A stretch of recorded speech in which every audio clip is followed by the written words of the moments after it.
موضوع ہے رمضان اور قرآن۔ میں نے جس آیت کریمہ کی تلاوت کا شرف حاصل کیا اس آیت کی ابتدا ہوتی ہے شہر سے، شہر رمضان الذی انزل فیہ القرآن۔ شہر عربی کے اندر مہینے کو کہتے ہیں، اور عام طور پر آپ جانتے ہیں کہ بڑے بڑے شہروں کو بھی شہر کہا جاتا ہے۔ یہ انہیں شہر کیوں کہا جاتا ہے؟ بھئی آپ دیہات میں رہتے ہیں یا شہر میں رہتے ہیں؟ تو آپ کہتے ہیں میں شہر میں رہتا ہوں، دیہات والے کہیں گے ہم دیہات میں رہتے ہیں۔ تو شہر کو شہر کیوں کہتے ہیں؟ سٹی کو شہر کیوں کہتے ہیں؟ تو شہر کے معنی ہوتا ہے ظاہر ہونا، ظاہر ہونا۔ تو آپ اگر کہیں سفر کر کے جا رہے ہوں نا تو لائٹیں بہت نظر آئیں تو آپ فوراً کہتے ہیں کوئی بڑا شہر لگ رہا ہے، ظاہر ہو جاتا ہے۔ اسی طریقے سے ماہ رمضان المبارک ہو یا کوئی بھی مہینہ ہو اسلامی، اس کا جیسے ہی چاند نظر آ جاتا ہے تو ہم سمجھتے ہیں کہ یہ مہینہ ظاہر ہو گیا، اسی لیے مہینے کو عربی کے اندر شہر کہتے ہیں۔ اور قرآن مقدس میں اللہ عز و جل نے کسی مہینے کا نام ذکر نہیں فرمایا سوائے رمضان کے۔ جبکہ مہینے کتنے ہیں تو قرآن کہتا ہے ان عدت الشہور عند اللہ 12 شہرا فی کتاب اللہ یوم خلق السماوات والارض منها 4 حرم۔ گنتی کے اعتبار سے اللہ نے 12 مہینے رکھے ہیں، لیکن ان 12 مہینوں میں تھوڑی سی چپتی ہوئی بات بھی کہہ دوں، ہماری قوم کا حال اتنا برا ہے کہ بچے سے لے کر بوڑھے تک سب کو جنوری سے دسمبر تک کے تو نام یاد ہیں، لیکن محرم سے لے کر کے ذی الحجہ تک کے نام یاد نہیں ہیں۔ یہ قوم ماری نہیں جائے گی تو کیا ہوگا آپ مجھے بتائیے؟ جیسے اپنے اسلامی مہینوں کے نام بھی نہ معلوم ہوں، اس قوم کی تباہی نہیں آئے گی تو اور کیا آئے گا؟ خیر، قرآن شریف میں صرف ایک ہی مہینے کا نام صراحت کے ساتھ موجود ہے اور وہ ہے رمضان۔ اسی طریقے سے قرآن مقدس میں صحابہ میں ایک ہی صحابی کا نام موجود ہے، وہ ہے زید، حضرت زید رضی اللہ تعالیٰ عنہ۔ خیر، رمضان، آخر اس مہینے کا نام رمضان کیوں رکھا گیا؟ رمضان کے معنی ہوتا ہے جلانے والا، جلانے کے معنی میں ہوتا ہے۔ آپ دیکھتے ہوں گے کہ جو انسان روزے سے ہوتا ہے اس کی کیفیت یہ ہوتی ہے کہ جیسے ہی اس نے سحری کر لی، سحری کے ٹائم پر بھی دبا کے پانی پی لیتا ہے، جلدی پی لوں اور 1 منٹ باقی اور پی لوں، یہ کیفیت رہتی ہے۔ اور جیسے ہی افطار کا وقت ہوتا ہے تو آدمی پانی پینے کے لیے بے چین ہو جاتا ہے اور سب سے پہلے یا مشروب یا پانی پیتا ہے۔ آخر اس کی وجہ کیا ہے؟ وجہ سب سے بڑی یہ ہے کہ روزے کی وجہ سے اس کا جگر اندر سے جلتا ہے اور اس جلن کو بجھانے کے لیے وہ پانی کی طرف لپکتا ہے۔ فرمایا گیا اس مہینے کا نام رمضان رکھا گیا، جلانے والا، تو یہ اس اعتبار سے جلانے والا ہے کہ یہ مہینہ گناہوں کو جلا کر کے راکھ کر دیتا ہے، اس لیے اس کا نام رمضان رکھا گیا۔ کتنا عظیم مہینہ ہے، اللہ اکبر، کتنا عظیم مہینہ۔ اور اس ماہ مبارک کی عظمت کے حوالے سے اس سے بڑھ کر کے اور چیز کیا ہوگی کہ اللہ رب العزت جل جلالہ نے اپنی کتاب کو نازل کرنے کے لیے جس مہینے کا انتخاب فرمایا وہ مہینہ رمضان کا ہے۔ فرمایا شہر رمضان الذی انزل فیہ القرآن، رمضان کا مہینہ جس میں اللہ عز و جل نے قرآن کو نازل کیا۔ اللہ اکبر، اللہ اکبر۔ قرآن کیا ہے؟ یہ وہ عظمت والی کتاب ہے کہ اگر بھٹکا ہوا کوئی انسان سیدھا راستہ تلاش کرنا چاہے تو ہو سکتا ہے کوئی دوسری کتاب سیدھا راستہ دکھائے یا نہ دکھائے، لیکن میرا رب اپنی کتاب کی شان خود ہی بیان کرتا ہے، ان ھذا القرآن یہدی للتی ہی اقوم، بے شک یہ کتاب سب سے زیادہ سیدھا راستہ دکھانے والی کتاب ہے۔ جس مہینے میں اللہ نے ہم کو کتاب ہدایت عطا فرمائی، جس مہینے میں اللہ عز و جل نے اپنی آخری کتاب عطا فرمائی، جس مہینے میں اللہ نے ایسی کتاب عطا فرمائی کہ زمین کے اوپر سے لے کر زمین کے اندر اور زمین کے اندر سے لے کر میدان محشر تک جو کتاب ہماری نجات اور ہماری راحت کا سامان ہو، اللہ نے وہ کتاب ہمیں اس ماہ مبارک میں عطا فرمائی۔ کتنا بڑا انعام ہے اور کتنی بڑی خوش نصیبی ہے ہماری۔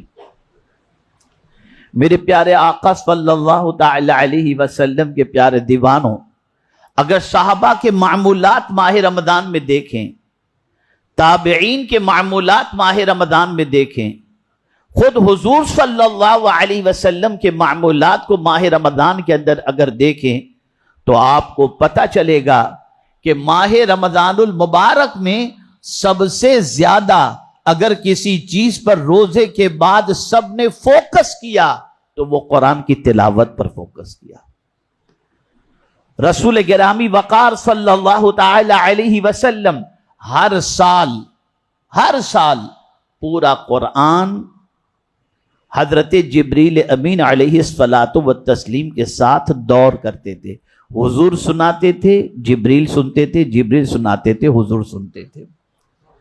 لیکن جب سرکار صلی اللہ علیہ وسلم کے وصال کا آخری رمضان تھا اور اس کے بعد حضور وصال فرمانے والے تھے، تو اس ماہ رمضان کے اندر سرکار صلی اللہ علیہ وسلم نے 2 مرتبہ قرآن مقدس کا دور حضرت جبریل امین علیہ الصلاۃ والتسلیم کے ساتھ کیا۔ میرے پیارے آقا صلی اللہ علیہ وسلم کے پیارے دیوانوں، یہ قرآن کیا ہے؟ یہ کیا کوئی معمولی کتاب ہے؟ اتنی عظیم کتاب ہے کہ میرے پیارے آقا صلی اللہ علیہ وسلم کے پیارے دیوانوں، حضرت ابن عباس رضی اللہ تعالی عنہما فرماتے ہیں، اگر میرے اونٹ کی رسی بھی گم جائے تو میں اسے قرآن سے تلاش کر لیتا ہوں۔ میرے پیارے آقا صلی اللہ علیہ وسلم کے پیارے دیوانوں، ایک آیت جو مجھے سمجھانی ہے اسے اچھی طرح سمجھ لیں۔ بزنس، کوئی آدمی بزنس کرتا ہے نقصان پسند نہیں کرتا۔ کوئی آدمی ایسا ہی بزنس کرنا چاہے گا جس میں اس کو زیادہ پروفٹ ہو، لاس خسارہ وہ پسند نہیں کرتا۔ آئیے قرآن نے کیسی تجارت کے بارے میں فرمایا جس میں کوئی خسارہ نہیں۔ اللہ اکبر۔ قرآن کہتا ہے ان الذین یتلون کتاب اللہ واقاموا الصلاۃ وانفقوا مما رزقناہم سرا وعلانیہ تجارۃ لن تبور۔ اللہ فرماتے اللہ اکبر، بے شک جو اللہ کی کتاب کی تلاوت کرتا ہے، جو نماز قائم کیا اور جس نے دکھا کر چھپا کر اللہ کی راہ کے اندر خرچ کیا، قرآن کہتا ہے یہ ایسی تجارت ہے کہ اس میں کوئی گھاٹا ہے ہی نہیں۔ یہ قرآن کہتا ہے کوئی خسارہ نہیں ہے، کوئی گھاٹے کی بات نہیں ہے۔ میرے پیارے آقا صلی اللہ تعالی علیہ وسلم کے پیارے دیوانوں، صحابہ رمضان المبارک کے اندر قرآن سے اتنا چمٹ جاتے اور تلاوت میں اتنا وقت گزارتے جس کی کوئی انتہا نہیں۔ خود رسول رحمت صلی اللہ علیہ وسلم کا بھی یہی معمول تھا اور تابعین کا بھی یہی معمول تھا۔ حضرت امام اعظم ابو حنیفہ رحمت اللہ تعالی علیہ ماہ رمضان المبارک کے اندر 62 قرآن شریف ختم کرتے تھے، اور خاص طور پر جب ماہ رمضان کا آخری عشرہ آتا تو آخری عشرے کے اندر ان کو کسی سے بات کرتے ہوئے کوئی دیکھ ہی نہیں پاتا تھا، اس لیے کہ ماہ رمضان کے آخری عشرے کے اندر وہ قرآن سے اس طریقے سے تلاوت میں مصروف ہو جاتے کہ قرآن ہی کی تلاوت ان کا اوڑھنا بچھوڑنا صبح و شام ان کی زندگی کا رہا کرتا تھا۔ میرے پیارے آقا صلی اللہ علیہ وسلم کے پیارے دیوانوں، یہ قرآن کی تلاوت کا ثواب کیا ہے؟ اللہ اکبر، اللہ اکبر۔ عام دنوں کے اندر اگر کوئی بندہ قرآن کا ایک حرف پڑھتا ہے اسے 10 نیکی ملتی ہے، اور ماہ رمضان المبارک میں اگر قرآن شریف پڑھتا ہے اور ایک حرف پڑھتا ہے تو اللہ اسے 1 نیکی نہیں بدتر نیکیاں عطا فرماتا ہے.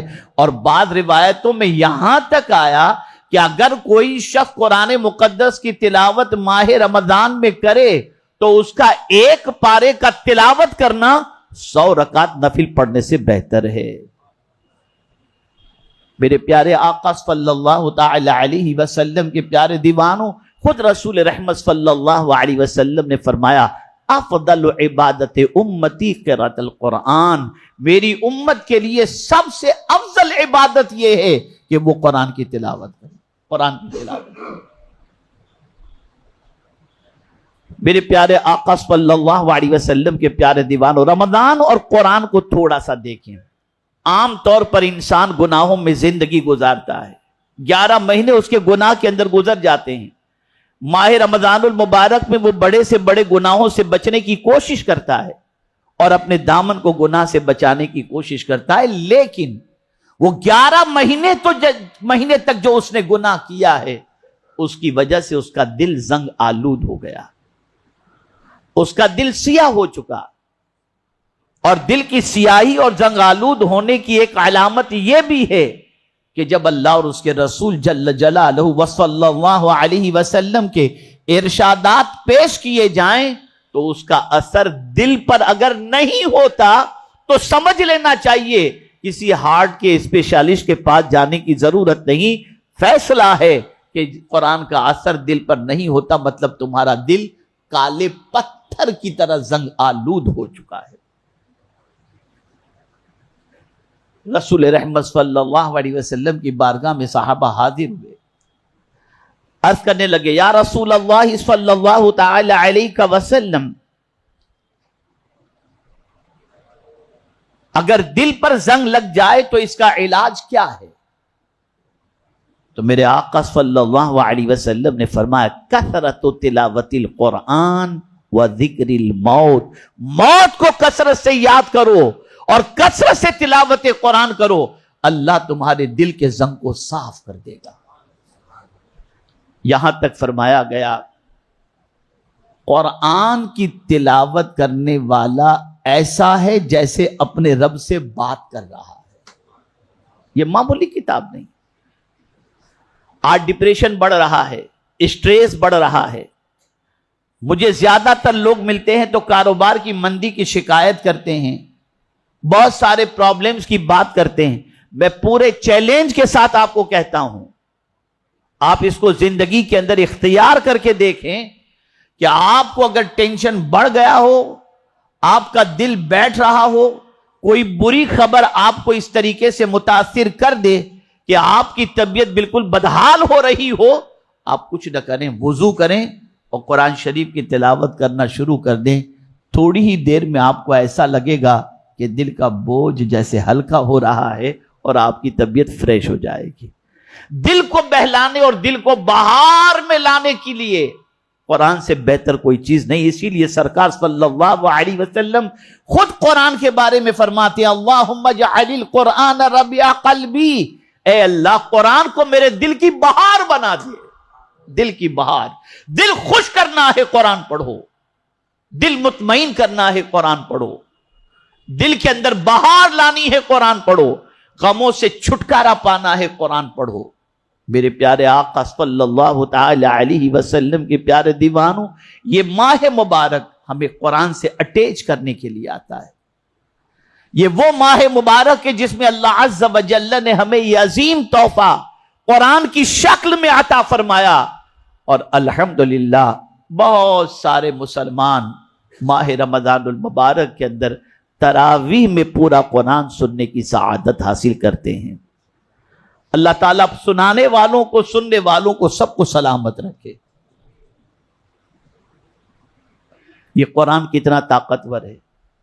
آپ نے کبھی سوچا قبر میں جانا ہے اور جب قبر میں جائیں گے وہاں کوئی نہیں آئے گا، باپ بیٹا بھائی بہن دوست احباب رشتہ دار کوئی نہیں آئے گا. اور قبر کو تھوڑا سا سوچئے کہ وہ کتنی بڑی گھبراہٹ کی جگہ ہوگی. آج اگر ایک چھوٹے سے کمرے میں ہم کو کوئی رکھ دے تو ہم اس چھوٹے سے کمرے میں جہاں ہوا بھی نہ ہو، لائٹ بھی نہ ہو، اندھیرا بھی ہو، تو وحشت سے ہماری حالت خراب ہو جاتی ہے.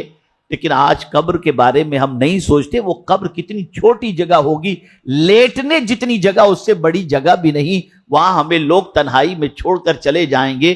اس قبر کی وحشت سے, اس قبر کی تنگی سے, اس قبر کی تکلیف سے بچانے والی چیز کون سی ہے؟ تو آپ نے دیکھا ہوگا کہ جب ختم قرآن ہوتا ہے تو ختم قرآن کے وقت یہ دعا پڑھی جاتی ہے جس میں پہلے پڑھا جاتا ہے اور دعا کی جاتی ہے, اللہم آنس وحشتی فی قبری. اے اللہ میری قبر کے لیے اس کو میرا غمخوار بنا دے, میری مونس بنا دے. اور فرمایا گیا جو دنیا میں قرآن کی تلاوت کا عادی ہوگا, اللہ قبر میں بھی اس کو تلاوت کا موقع عطا فرمائے گا اور یہ قرآن اس کا دل بہلائے گا. قرآن بہت عظیم کتاب ہے. یہ ماہ مبارک قرآن کی تلاوت کا مہینہ ہے, قرآن سمجھنے کا مہینہ ہے, قرآن سے تعلق جوڑنے کا مہینہ ہے. آج ہمارے ہاں سوشل میڈیا کی وجہ سے ہمارے لوگ العیاذ باللہ اچھی نیت سے جاتے ہیں اور سوشل میڈیا کو واچ کرتے ہیں, لیکن تراویح کے بعد جو شروع ہو جاتے ہیں دیکھنا تو سحری تک یہی ساری چیزیں چلتی رہتی ہیں. قرآن پڑھنے کا ٹائم نہیں ملتا, قرآن پڑھنے کا ٹائم نہیں ملتا. میں آپ سے گزارش کرتا ہوں ماہ رمضان المبارک کے خاص طور پر آخری عشرے کے اندر کسی چیز پر توجہ نہ دو. حضرت امام اعظم کسی سے بات چیت بھی کم کرتے, یا کوئی کرتے ہی نہیں دیکھتا تھا ان کو, پورا تعلق قرآن کے اوپر لگا دیتے اور قرآن کی تلاوت میں مصروف ہو جاتے. امام شافعی رحمت اللہ تعالی علیہ سے پوچھا گیا کہ ماہ رمضان المبارک کے اندر درس و تدریس بہتر ہے یا تلاوت قرآن مقدس؟ ارشاد فرماتے قرآن مقدس کی تلاوت بہتر ہے. قرآن سمجھنا بھی چاہیے اور قرآن پڑھنا بھی چاہیے. قرآن سے اپنا تعلق اتنا بڑھا دو, اتنا بڑھا دو, صبح اٹھ کے قرآن پڑھنا ہے, دکان پہنچ کر قرآن پڑھنا ہے, سونے سے پہلے قرآن پڑھنا ہے, تراویح میں قرآن پڑھنا ہے. پھر آپ دیکھیں گے کہ یہ قرآن آپ کے سینے میں اتر گیا تو دنیا بھی سنور جائے گی اور آخرت بھی سنور جائے گی. بس ایک حدیث عرض کرتا ہوں اور پھر ایک اپیل آپ سے کروں گا. قرآن کا تعلق روزے کے ساتھ کتنا اسٹرانگ ہے کہ آقا کریم صلی اللہ علیہ وسلم ارشاد فرماتے ہیں الصیام والقرآن یشفعان یوم القیامہ. روزے اور قرآن قیامت کے دن سفارش کریں گے, شفاعت کریں گے. روزہ اللہ کی بارگاہ میں عرض کرے گا مولا میں نے تیری رضا کی خاطر اسے بھوک پیاس اور عمل زوجیت سے صبح صادق سے لے کر غروب آفتاب تک روکے رکھا اور تیری رضا کی خاطر اس نے روزہ رکھا, اس بندے کو جنت میں ڈال دے. اور اسی طریقے سے قرآن بھی اللہ کی بارگاہ میں سفارش کرے گا اے اللہ میں نے اس کو راتوں کو قرآن کی تلاوت کے اندر مصروف رکھا, اس لیے میری سفارش قبول کر لے اور اس بندے کو جنت عطا فرما دے. یہ ہے قرآن اور صیام. بڑا مقدس مہینہ آ رہا ہے, خدا کی قسم بڑا مقدس مہینہ. میں آپ کو بتا نہیں سکتا اس مقدس مہینے کی عظمت کے بارے میں, لیکن ایک جملہ یاد رکھیے گا. وہ لوگ جو ناقدری کرتے ہیں, ماہ رمضان المبارک میں بیڈمنٹن کھیلتے ہیں, ماہ رمضان المبارک میں گپ شپ کے اندر ٹائم ضائع کرتے ہیں, ماہ رمضان المبارک کے اندر لہو و لعب کے اندر اپنی رات اور دین کو گنواتے ہیں, انہیں قرآن کی یہ آیت کو پیش نظر رکھنا چاہیے. لَإِن شَكَرْتُمْ لَأَزِيدَنَّكُمْ وَلَإِن كَفَرْتُمْ إِنَّ عَذَابِي لَشَدِيدٌ. قرآن کہتا ہے جو میری نعمتوں پر شکر بجا لائے گا میں اسے زیادہ عطا کروں گا, اور جو ناقدری کرے گا بے شک میرا عذاب بہت سخت ترین ہے. اس لیے ماہ رمضان کی ناقدری مت کرنا, ماہ رمضان کی قدر کرو, ماہ رمضان کو قرآن کی تلاوت میں گزارو, ماہ رمضان میں عبادت و ریاضت میں وقت گزارو. یہ ماہ رمضان مہمان بن کر کے آ رہا ہے, جب ہم سے رخصت ہو تو اس حال کے اندر رخصت ہو کہ وہ ہم سے راضی ہو کر کے جائے. تو آج خاص طور پر مجھے آپ کو یہ بتانا تھا کہ یہ وہ مہینہ آ رہا ہے جس میں اللہ نے کتاب ہدایت نازل فرمائی.